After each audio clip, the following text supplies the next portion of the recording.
Audio Jungle.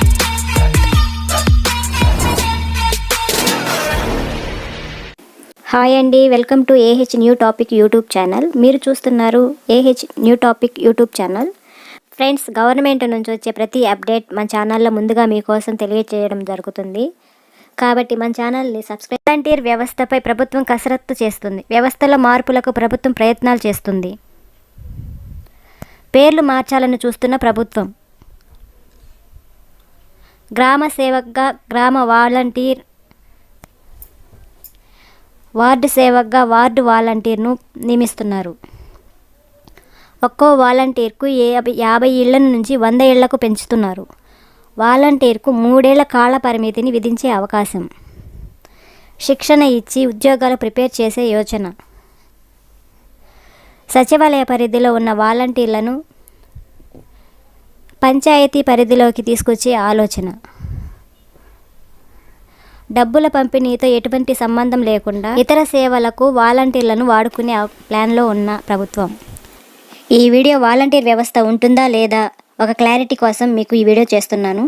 అయితే ప్రభుత్వం ఇప్పుడే మంచి అప్డేట్ అయితే అందించింది. ప్రభుత్వం అందించిన వార్త, ఏపీ రాష్ట్ర వ్యాప్తంగా వాలంటీర్స్ అందరికీ ఇది ఒక గుడ్ న్యూస్ అని చెప్పాలి. ఇప్పుడు విధుల్లో ఉన్న వాలంటీర్స్ను కూడా తీసుకుంటున్నాం. కాకపోతే క్వాలిఫికేషన్స్ని బట్టి తీసుకోవాల్సి ఉంటుంది.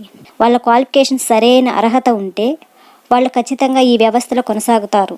ఎందుకంటే వాళ్ళ జీతం అనేది 10,000 రూపాయలకు పెంచుతున్నాం కాబట్టి కనీసం డిగ్రీ అర్హతైనా పొంది ఉండాలి. అలాగే రాజీనామా చేసిన వాలంటీర్ పోస్టుల 45,000 ఉన్నాయి. ఈ 45,000 ఖాళీ పోస్టులు ఉన్నాయి కాబట్టి వీటికి కొత్త వాళ్ళని తీసుకునే ఆలోచనలో ప్రభుత్వం అయితే ఉంది. ఆ కొత్త వాళ్ళు ఎవరంటే ఎన్నికల సమయంలో పార్టీ కోసం కష్టపడిన వాళ్ళని తీసుకుంటున్నారు. వీళ్ళు అర్హత కూడా డిగ్రీ ఉండాలి, సరైన క్వాలిఫికేషన్స్ ఉండాలి. ఇలా ఉంటేనే వీళ్ళను కూడా అర్హులు అని చెప్పారు. ఇకపోతే ఈ వాలంటీర్స్ చేయవలసిన పని గురించి ఈ వాలంటీర్ వ్యవస్థ అనేది 100 ఇళ్లకు మాత్రం పరిమితం చేశారు. వీళ్ళు చేసే పని ఏంటంటే గవర్నమెంట్ పథకాలు ఏవైతే ఉన్నాయో వాటిని ప్రజల్లోకి తీసుకువెళ్ళి వాటిని పూర్తిగా వివరించాలి. అలాగే అప్లికేషన్స్ కలెక్ట్ చేసి వాళ్ళకి అందించాలి. అలాగే జెరాక్స్ కాపీలు వాళ్ళ దగ్గర నుంచి తీసుకొని సచివాలయ సిబ్బందికి అందించాలి. వాటికి మాత్రమే వీళ్ళని ఉపయోగించుకుంటున్నారు. పెన్షన్స్ కానీ రేషన్స్ కానీ వీళ్ళు దూరంగా ఉండాలని ప్రభుత్వం ఆర్డర్ వేసింది. పెన్షన్ రేషన్ అనేది సచివాలయ సిబ్బంది ద్వారా పంపిణీ చేస్తారు. ఇకపోతే మరొక అప్డేట్ కూడా ఏపీ ప్రభుత్వం తీసుకువచ్చింది. అది ఏంటంటే డ్వాక్రా మహిళలకు 0 వడ్డీ గురించి. ఈ 0 వడ్డీ అనేది తెలియాలంటే మరొక వీడియో చేస్తున్నాను.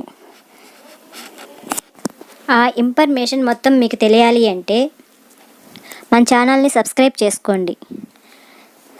గవర్నమెంట్ నుంచి వచ్చే మంచి అప్డేట్ ఏదైతే ఉందో మన ఛానల్లో ముందుగా చూపిస్తాం. ఇకపోతే ముందుగా చెప్పినట్టు వీడియోలో వాలంటీర్ వ్యవస్థపై ప్రభుత్వం కసరత్తు చేసింది. ఈ ప్రభుత్వం కసరత్తు చేయటంలో ప్రయత్నాల్లో పేర్లు మార్చాలని చూస్తుంది.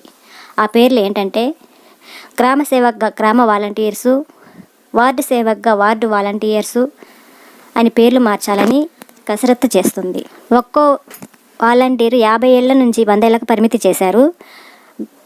శిక్షణ ఇచ్చి ఉద్యోగాలకు ప్రిపేర్ చేస్తున్నారు. సచివాలయ పరిధిలో ఉన్న వాలంటీర్లను పంచాయతీ పరిధిలోకి తీసుకొచ్చే ఆలోచనలో ఉన్నారు. పంచాయతీ అంటే డిప్యూటీ సీఎం పవన్ కళ్యాణ్ పరిధిలోకి ఈ వాలంటీర్ వ్యవస్థ అనేది వస్తుంది. అంతేనండి, ఈ వీడియోలో ఇంతవరకే మీకు చెప్పదలుచుకున్నాను. నా ఛానల్ని మీరు ఫాలో అవ్వండి. న్యూ టాపిక్స్ కోసం ఏహెచ్ న్యూ టాపిక్స్ యూట్యూబ్ ఛానల్ని సబ్స్క్రైబ్ చేసుకోండి. Thanks for watching.